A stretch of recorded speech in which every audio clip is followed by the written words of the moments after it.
Hello, everyone, and welcome to the second of our two webinars. This is for a project kindly funded by Future Skills Centre. The project title is Driving Insights, Empowering Indigenous Voices, Strengthening Clean Energy Pathways Through Knowledge Mobilization for a Net Zero Future. This is an extension to an existing project empowering diverse communities with skills development through virtual experiential learning. So as I said, this is the second of two. Yesterday we presented Indigenous perspectives, and today we're presenting utility and clean energy employer perspectives. So just some housekeeping. So you'll notice chat is disabled on this webinar, but there is a Q&A function, so feel free to put your questions in the Q&A. There's a Q&A section towards the end of the presentation, but we'll try and get to any of the questions then. And the webinar is being recorded, and we will likely post the webinar on YouTube and send out links to the attendees. So just want to introduce the team presenters. So my name is Clay Howie, and I'm a project leader in the British Columbia Institute of Technology's Smart Microgrid Applied Research team. Hi, I'm Andrea L.K. Johnston. My company's Johnston Research Inc., and it was a pleasure to work with the BCI team on this project. Hello, I am Janet So. I'm a research associate at BCIT Smart Microgrid Applied Research team.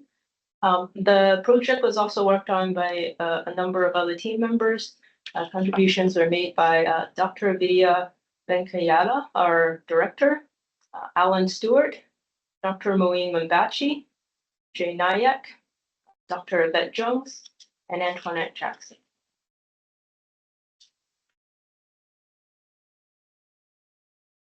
So British Columbia Institute of Technology is grateful to be located on the unceded traditional territories of the Coast Salish nations of the Musqueam, Squamish, and Tsleil-Waututh nations. A bit of background on the project. This project aims to build better pathways for Indigenous communities to participate in the clean energy sector. We seek to better understand what skills are needed by clean energy employers and electric utilities, and identify barriers faced by Indigenous communities in transitioning to a net zero economy. We also seek to promote awareness through knowledge dissemination activities like this webinar. Just on the data gathering for this, we went about it a few different ways. Part of it was attending conferences and events. So we attended the Assembly of First Nations National Natural Resources Forum here in Vancouver. We attended the Renewables in Remote Communities Conference in Whitehorse, Yukon. That bottom photo is from that event. We attended Clean Energy BC's Generate 2025 conference here in Vancouver, and we attended the Indigenous Clean Energy's Change Makers Forum at University of British Columbia. We conducted surveys and interviews with Indigenous people, electric utilities, and clean energy employers.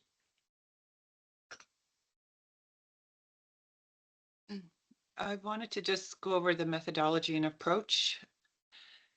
The qualitative synthesis of interview transcripts and notes from utilities and Indigenous relations practitioners.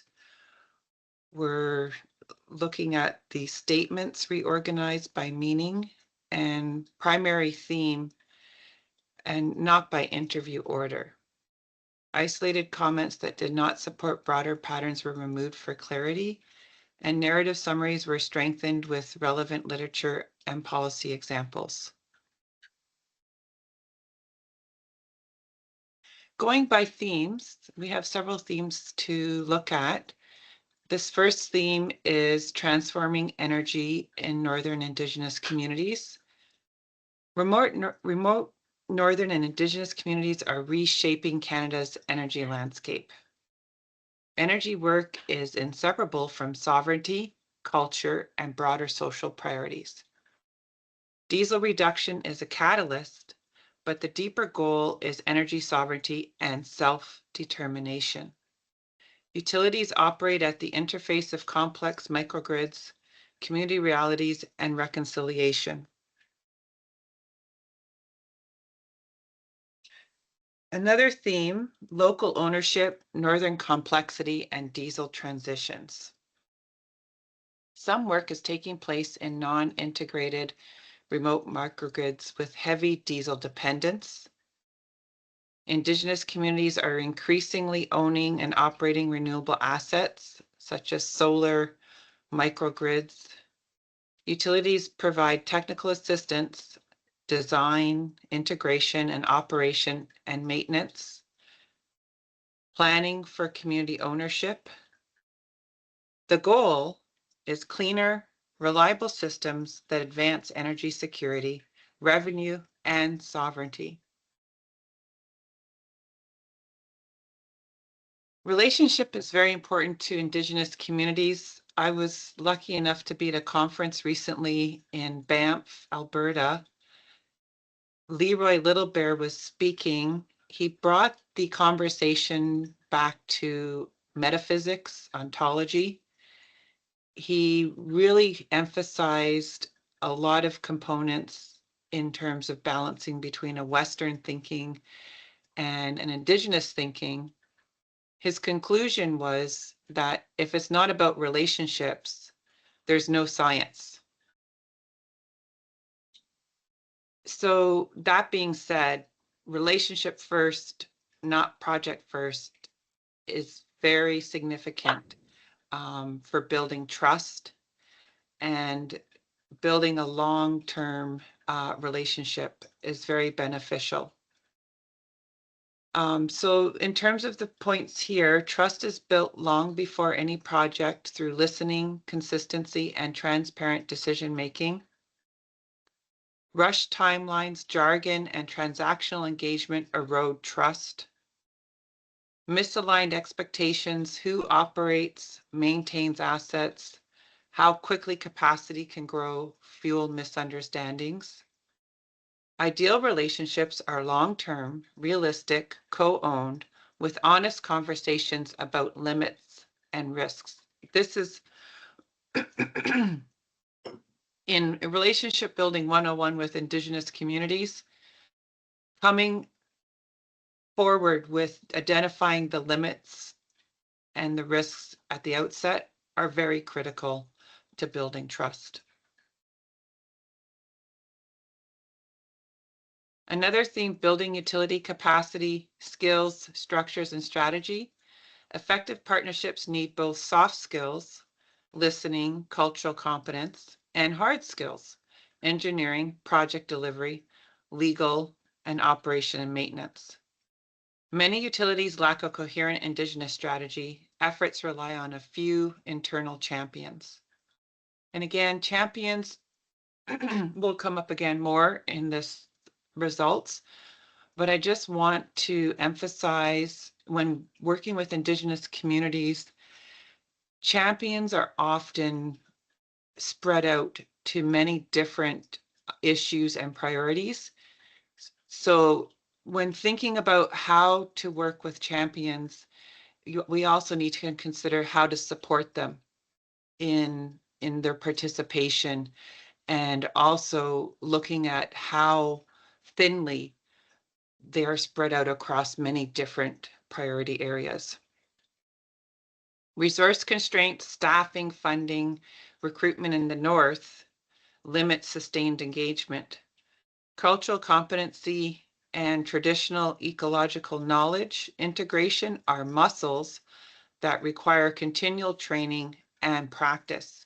I'll just give an example working with a deputy minister in a provincial government department.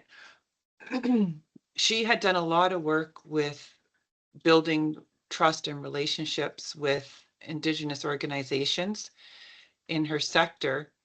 And she had said to me that she was on to her 10th cultural competency training, and she says she has a long road to go. So it's no short order this requirement for continual training and practice. Another theme, learning systems, training, and continuous improvement. Utilities are learning management systems and mixed training, virtual, in-person, for technical and cultural content. Classroom modules are helpful, but relationship building and practical operation and maintenance learning happen best face-to-face. And that's another saying for that is on the land. A lot of Indigenous communities want to see these types of occurrences happening on the land. Cybersecurity incidences and system upgrades have disrupted and reshaped learning infrastructure in some organizations. Tools and technology support learning, but cannot replace human relationships or on-the-ground experience. Another theme, working force, procurement, and economic reconciliation. Most tangible wins show up through procurement and employment, contracts, internships, and local hires. Many utility organizations set percentages for hires, and also some utilities have been known for supporting training leading up to the hiring point in the relationship. Relationship levers, Indigenous content, weighting, minimum local content, strategic self-sourcing, build Indigenous businesses. People first retention, cultural days, counseling, mentorship, flexible paths is critical after recruitment. Without culturally safe workplaces and long-term pathways, hiring alone will not deliver reconciliation. Now, another point there, just from my experience with that last bullet point, the other side of the coin to hiring is retention. And retention policies will be very critical to success with these strategies. Another theme, Indigenous ownership and entrepreneurship in energy. Indigenous communities are moving from participants to co-owners, developers, and entrepreneurs.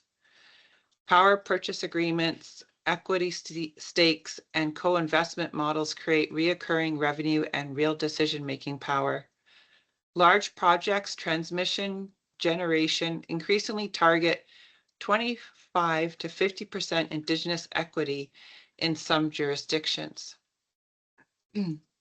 Ownership and revenue are central to reconciliation, economic empowerment, and long-term sustainability.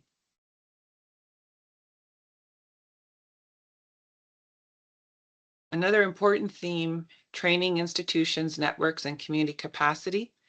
Collaborations exist with regional colleagues, Indigenous power authorities, and training centers, but it is uneven.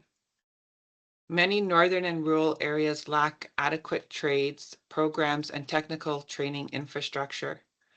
Joint curricula on microgrid operation and maintenance, energy planning, and trades can close critical skill gaps. Networks of Indigenous training partners are emerging, but need intentional support and scaling.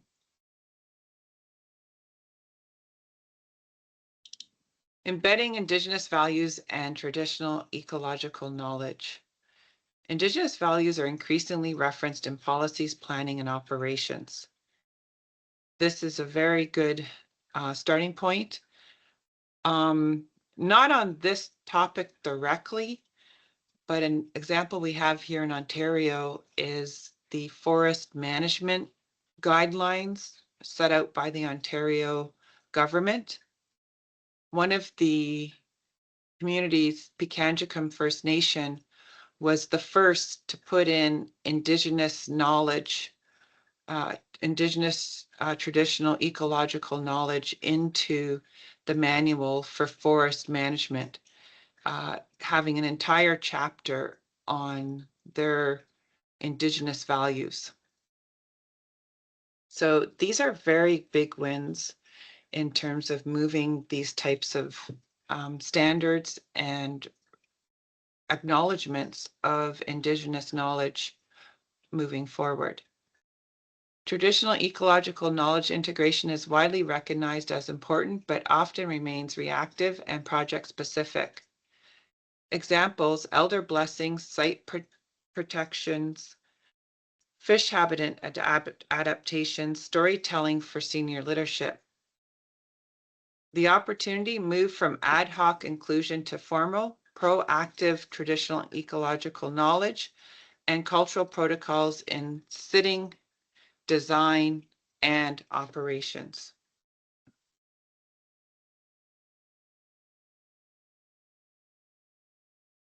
The other side of the coin is the role of government and funders. Grants and funding programs are critical catalysts for Indigenous-led clean energy projects.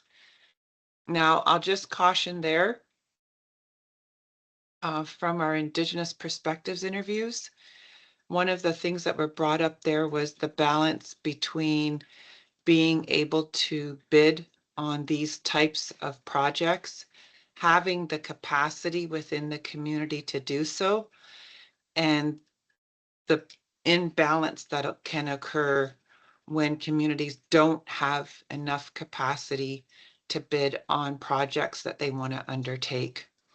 And it can be a very competitive process. Interviewees want funding for capacity, staff, training, operation, and maintenance, in addition to capital infrastructure. One-size-fits-all programs, e.g. roof solar on poor housing stock, can misfire when co-designing with communities. Coordinated policy tools, energy sovereignty frameworks, equity pathways, stable funding streams are needed across federal, provincial, utility, and community roles.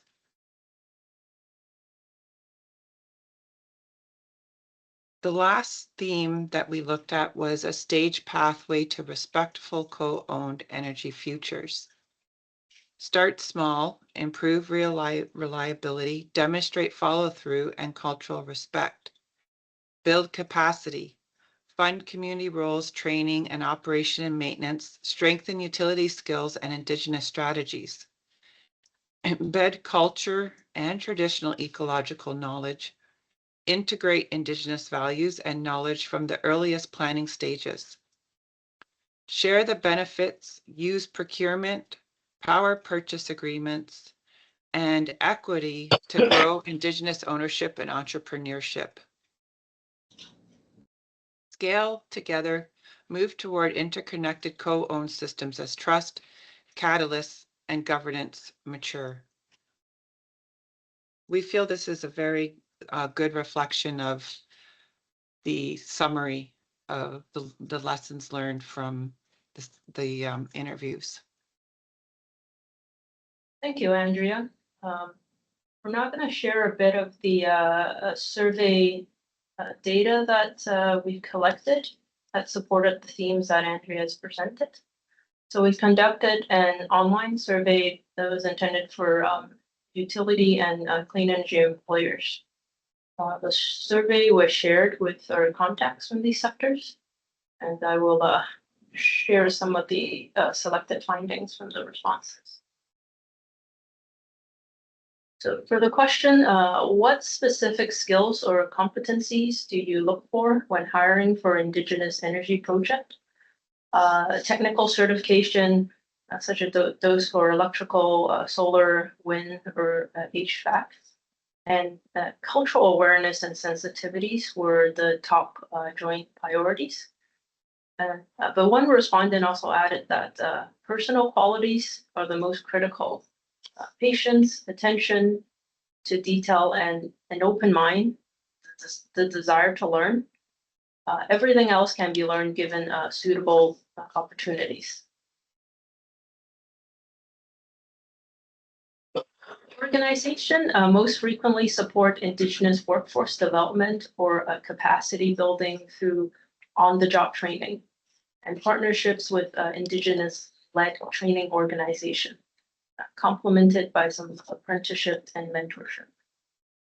Other respondents also have added that participation in gatherings, conferences, communication about research and development objectives with Indigenous stakeholders, as well as a priority in selecting Indigenous contractor for low risk and low cost projects.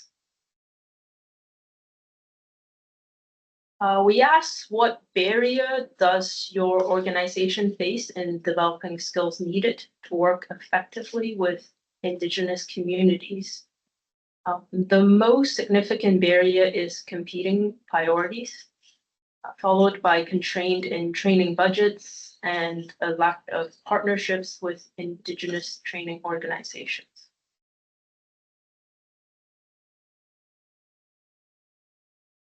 When asked what factors contribute to the success of community energy project, it's basically all of the above. Success depend on early, continuous engagement and culturally aligned communications, supported by a community-led governance model and dedicated Indigenous liaisons and staff. Profit sharing also provide additional mechanism for alignment and long-term finance. Here we asked 2 questions regarding Indigenous involvement and Indigenous partnerships. So during energy project planning phase, organizations most often prioritize shared ownership and contracting procurement opportunities. In energy projects, Indigenous partners most frequently served as co-developer and operations and maintenance staff.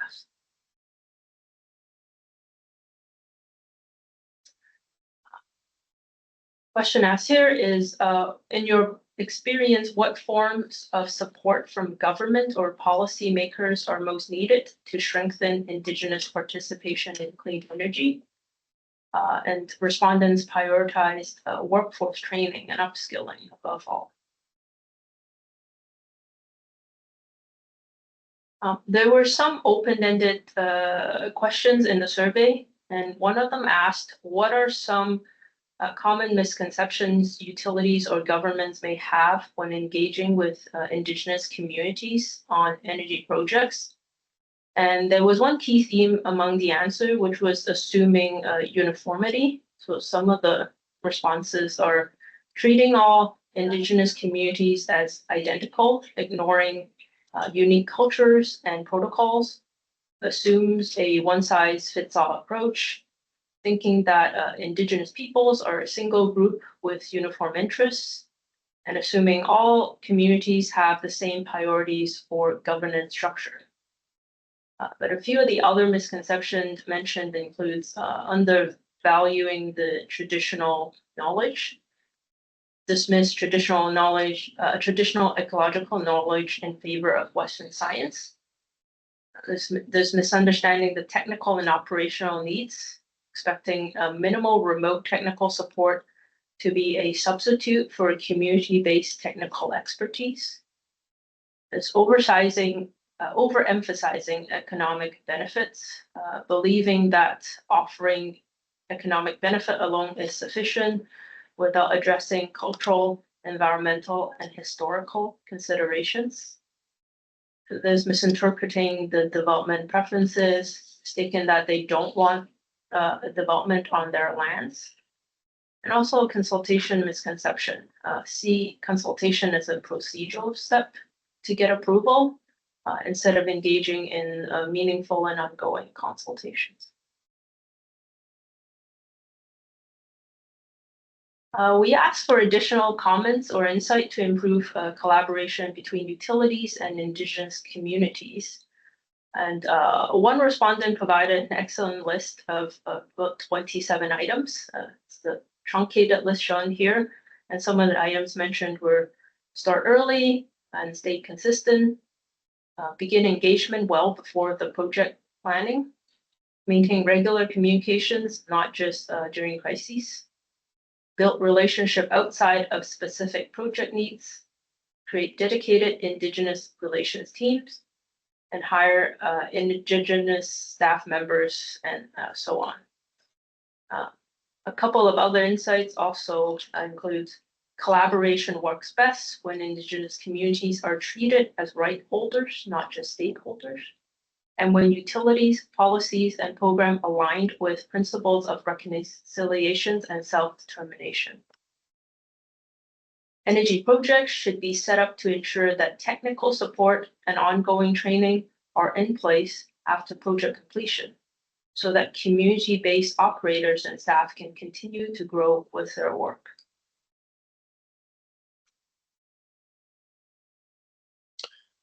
Thanks, Janet. I'm now going to cover some of the interview data that we collected when interviewing utilities and clean energy employers. Just want to remind everybody that we will have a Q&A section at the end, but you can click the Q&A button at the top and ask questions, and we'll answer them towards the end. So the first question that we asked was, can you describe your organization's experience working with Indigenous communities on energy projects? And pretty much all of the respondents had experience. Generally, the further the north, the more Indigenous customers for the utility. Many expressed commitment to reconciliation, and several utilities already have clean energy projects in place with Indigenous communities. Staying on this theme of experience, some larger utilities do have dedicated Indigenous relationships groups, Indigenous relations groups. Smaller clean energy firms have fewer resources, but recognize that Indigenous relations are key to their success. And there is recognition that projects move at the speed of trust, which can't be rushed. We asked what motivated your organization to engage Indigenous communities in energy development. Most northern utilities feel that these communities should have the ultimate say in how their energy is produced. In the far north, there's a huge desire to generate energy in the local community where it is being used. In what are called non-integrated areas, which means they're not connected to the larger grid, some utilities are trying to get communities to switch away from diesel to reduce greenhouse gas emissions. And again, several utilities repeated interest in reconciliation.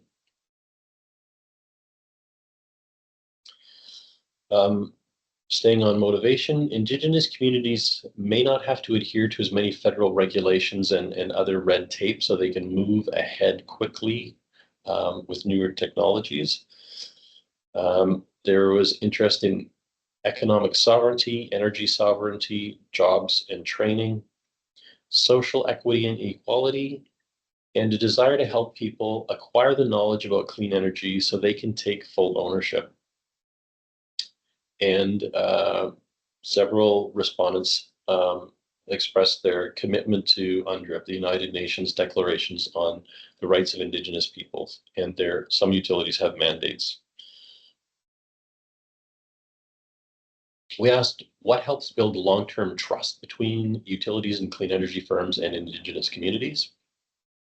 This was a great response. It doesn't start with an energy project. It starts long before that, and it takes time. If you have a shared purpose, common goals, it's still all about respect. Long-term commitment to build infrastructure that benefits their communities, and meaningful consultation and engagement, not just a checklist item. It's got to be done throughout the project and throughout the relationship. Staying on trust. One respondent said consistency and following through on what you said you're going to do, listening, being open and transparent, and making it clear that you are being open and transparent. And there's no substitute for spending time with Indigenous people in their community, and approaching people as partners, that this is something that you're doing together, you're in this together. We asked, have you encountered misconceptions about partnering with Indigenous communities? And again, this is interview data that supports the analysis that Andrew was presenting earlier. So there may be some repetition here, but this is the raw data where we gathered our conclusions from. So it's easy to perceive that the utility knows best when the community knows best what their needs are. Training the workforce on Indigenous culture, heritage, and past wrongs helps dispel misconceptions. Inviting Indigenous people to speak about their community helps. You need to welcome them and understand challenges they may face, such as systemic discrimination, and openly discuss it. Many obstacles exist for Indigenous people that white privilege never sees. One respondent said that there was an assumption that the internal utility culture would be quite redneck, but found that it was not. It was quite the opposite, that people wanted to help fight stereotypes. There are misconceptions about what the utility can do for the community. And if the plan is to own the community, own the facility, they need to know how to operate and maintain it. We asked what skills or capacities are most important to partner effectively in Indigenous communities. No surprise, communication. And in the far north, that can mean communicating in Indigenous languages. Recognizing the need for people within the organization that can build partnerships with Indigenous communities. Patience and listening skills to take in what the community is saying, and the ability to think less transactionally and more about relationship building. And this one stood out. Andrea mentioned this one. Cultural awareness training is a muscle you need to continually exercise. It's not just something, it's not a one-off. Building trust with honesty, even when you have to say no. So that can be a difficult conversation, but it's a skill that you need to have. What barriers has your organization faced in developing these skills internally? Capacity, funding, no surprises there. Some utilities don't have an Indigenous community strategy, so are doing things piecemeal. There can be people that really believe in this within their organization, but they aren't supported by a fully thought out plan on how to make communities successful. Time. It takes a long time to do what needs doing. And another interesting quote was, "We don't know what we don't know. We're mandated by the government to help Indigenous communities, but that's from the utility perspective, not the community perspective." How does your organization support Indigenous workforce development and capacity building? So here are some of the responses to this question. There are many programs spearheaded by the government, but few motivated applicants. One respondent commented that there seems to be encouragement for Indigenous people to enter trades, but not necessarily engineering careers. The utility is a large employer of engineers and technical workers, but there's a lack of Indigenous representation in these areas. One respondent said the biggest wins are in the contracting world, particularly for vegetation management, and that refers to clearing the vegetation underneath transmission and distribution corridors, underneath the transmission lines.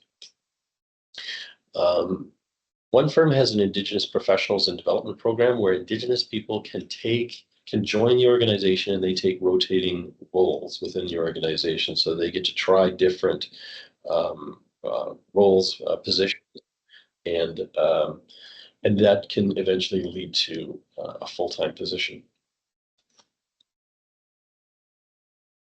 We asked, beyond training, how do you support long-term career or business pathways for Indigenous community members? And these are some of the interesting responses here. One organization runs a people-first strategy. They strive to provide a good work-life balance. They provide extra support for Northern counseling services for employees and families. Some have a procurement policy, and the weightings can vary. One respondent said they had a 5% weighting towards Indigenous ownership or participation. They said it's not much, but it does help. We just have a robust Indigenous group where Indigenous people can reach out to find career paths. One respondent said their vision is to have Indigenous people not just at the entry level, but woven into every level of the company. Another strategy was having networks, having ways that people can connect, share information and knowledge. We asked, how does your organization create opportunities for Indigenous communities to participate as project owners, developers, or entrepreneurs? So one organization they use an Indigenous employment database to identify Indigenous organizations for skills and abilities. Some have, this is going back to procurement rules, specific procurement rules. For example, minimum 20% Indigenous employment / services in the North. There are requests for clean energy projects stipulating minimum 25% Indigenous ownership. Supporting clean power in non-integrated areas built by Indigenous communities, and there is revenue for the community and benefit to the utility. So win-win. Single sourcing on the procurement side can help, and entrepreneurs are helped and encouraged to improve. We asked, does your organization collaborate with Indigenous institutions to build economic capacity in clean energy? In the far north, response was some northern institutions don't have a trades program. Some were not aware of any Indigenous training centers or research in the clean energy space. But there were some that were at least aware of Indigenous institutions, such as Native Education College, Nicola Valley Institute of Technology, Yukonstruct, and Yukon Energy, which isn't necessarily an Indigenous institution, but they do lots of work with Indigenous and Northern communities on clean energy. We asked, how are Indigenous values, protocols, or cultural perspectives reflected in your project planning and operations? There are these 8, this is one of the responses from the North. There are 8 IQ principles. This is Inuit, and I can't pronounce that, so I won't try, but the IQ principles are respecting others, relationships, and caring for people, fostering good spirit by being open, welcoming, and inclusive, serving, consensus decision-making, skills and knowledge acquisition, collaborative relationships or working together, being resourceful to solve problems, and environmental stewardship. We asked, how does your organization integrate traditional ecological knowledge into energy projects? So some of the responses were quite honest. There was not much care consultation when the utility started, but there's a lot more consultation now with hunters, trappers, et cetera, regarding locations where projects are going to take place. One utility reported challenges with changing water levels in dam reservoirs. They were initially running them for their, to optimize their needs, but found that was harming fish stocks. So they leveled off usage to reduce impact. One utility had someone come in to do traditional storytelling with senior management. And if you attended yesterday's session, storytelling is a key part of Indigenous and traditional ecological knowledge. One firm completed a fish ladder, and one firm, they had guardians, also called watchmen, also called knowledge keepers. They took them out on the land and ocean to learn about their environment. We asked, what tools or technologies does your organization use to support knowledge development, training, or proficiency tracking? And here are some of the responses. We've built programs on a variety of platforms, but a recent cyber attack crippled them, and they're still in the process of recovering from those cyber attacks. One has an internal online tool where all training is available, and it does proficiency tracking. Another introduced mandatory training on Indigenous relations, 1 full day with excellent instructors, and that supported creating a more empathetic organization. We asked what role governments or policymakers should play in strengthening Indigenous involvement in clean energy. Far North is trying to do what's best without any help from the federal government. The Far North is lacking in energy policy. We're one trade war away from not being able to deliver diesel to remote communities. The BC government appears to be leading other provinces and territories with Indigenous involvement being mandatory in all projects. Getting rid of the middleman, have the utility work directly with the Indigenous community. One respondent doesn't think the government has a good understanding. There's a lot of waste. And a lot of folks said that we need grant funding, collaboration, and partnerships. We asked the Nirvana question: what would an ideal, respectful, and productive relationship between your organization and Indigenous communities look like?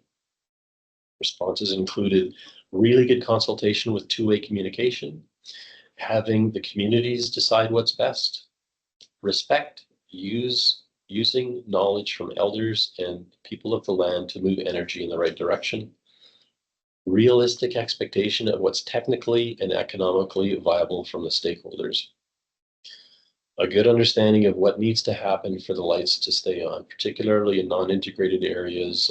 The complexity of microgrids and so on was underscored. They're technically challenging systems. Co-ownership, interconnected systems, and where Indigenous people are equity partners generating revenue.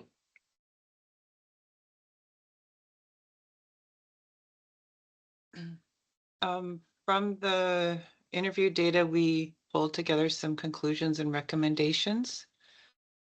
Establish long-term relationship first, engagement frameworks, fund and support community capacity beyond capital projects, build internal utility capacity through cultural competence and cultural functional training, and expand Indigenous ownership pathways through procurement, power purchase agreements, and equity opportunities. Create formal, proactive structures for traditional ecological knowledge inclusion. Strengthen collaboration with Indigenous training institutes and networks. And prioritize realistic staged project development that aligns with community readiness.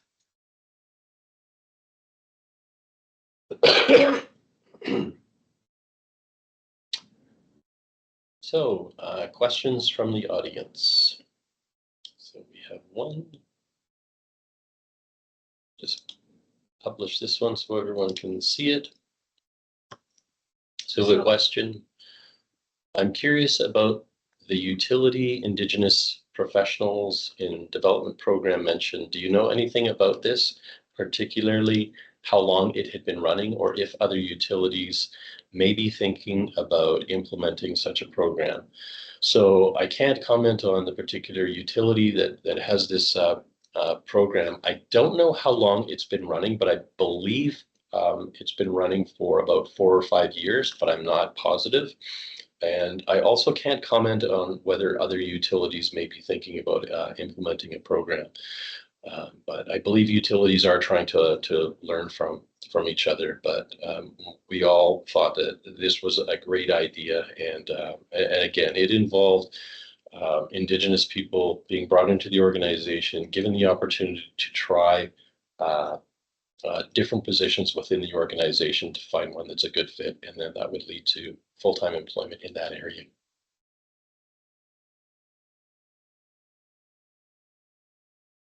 Any other questions? Yes, there's. Did you come across any examples of effective capacity building specifically for long-term operations and maintenance after energy project gets built? So I'll take that one on. This, I think, is the crux. This came up as an area of tension for both utilities and the community. So we didn't come across good examples there, but that's where, from the utility perspective, the funding models, they generally an Indigenous community can apply for grants and so on to build a facility, and they may be working collaboratively with the utility to build the facility. But that's where some of the misunderstandings can come in, because generally the utility does not have funding to provide operations and maintenance for an asset that they don't own. And so the assumption is that the Indigenous community will be responsible for operations and maintenance afterwards, but there can be a lack of skills in the community to do that. So they need to be trained on how to do this. So there's an education and training component that needs to happen and take place, and the Indigenous community needs to find people in their community who are willing to take the training and that are willing to take on the responsibilities of operations and maintenance. So it's a key gap that we identified in this project.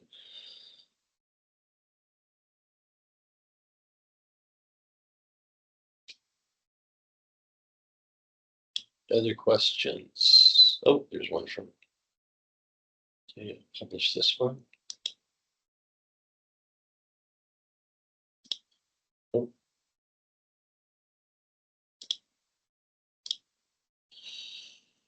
On the role of governments and funders, it mentions that interviewees are looking for funding for operations and maintenance in addition to capital infrastructure. In my understanding, historically, most government grants are one-time capital support. What strategies would work, in your opinion, to convince funders to commit for multi-year and flexible funding required for staff and operations and maintenance? So that's really closely tied to the previous example. I should pull out some of the quotes because we cherry-picked some of the quotes from the interviews. But I recall interviewing someone from the North who said, I can't remember their exact words, but it was basically the thrust was, what's the point of putting all of this money into a clean energy project if down the road the Indigenous community can't support it? And another was describing a scenario where, worst case scenario is an Indigenous community has a company fly in from down south, install everything, they go away, and then they're left with really not much knowledge on how it works, how to operate it, how to maintain it when things go wrong. And when things go wrong, it's not realistic to, again, fly somebody in on their schedule when it's convenient for them to come in and fix things when you're in the dark and in the cold. So I don't have a short answer to your question, Jay, but it's definitely something that needs to be considered in the funding. It's not just the capital to build, but you also need some money for operations and maintenance, at least in the short term, to get the communities to a point where they're comfortable with the operations and maintenance of the assets. We have a question that asks, will the presentation be sent out to the participants? And yes, we will send the copy of the presentation. And this webinar is also being recorded, and it will be posted online in the future as well.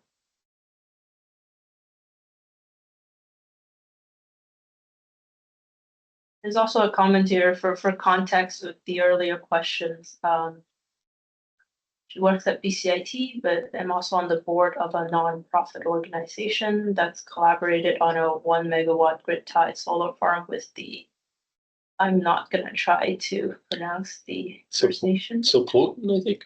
National government near Williams Lake, BC. There's a link that's to share there. We learned a lot on what worked and didn't work. Thank you for sharing that. I'll definitely have a look. Thanks, Christina. Other questions?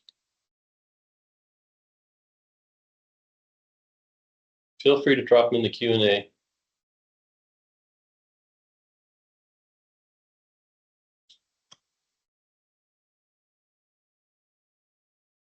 Just give people a minute here in case there are any last questions.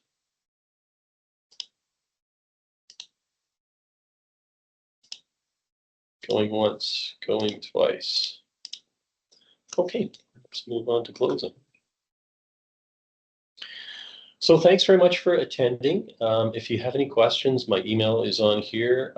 We will be, we've recorded this and yesterday's, and we'll be posting them on YouTube, and we'll be sending out the links to the folks who were invited to this webinar. And I will also be delivering this to Future Skills Centre, and we thank them once again. Future Skills Centre made this project possible. Without their funding, we would not have been able to do this work. But we will be submitting this, and I'm not sure if they're hosting in the results on their website, but we'll definitely be sending out the YouTube links to everyone who attended. So thanks very much, and wish everyone happy holidays. Happy holidays. Thank you for coming. I really appreciate this opportunity. Thanks, everyone.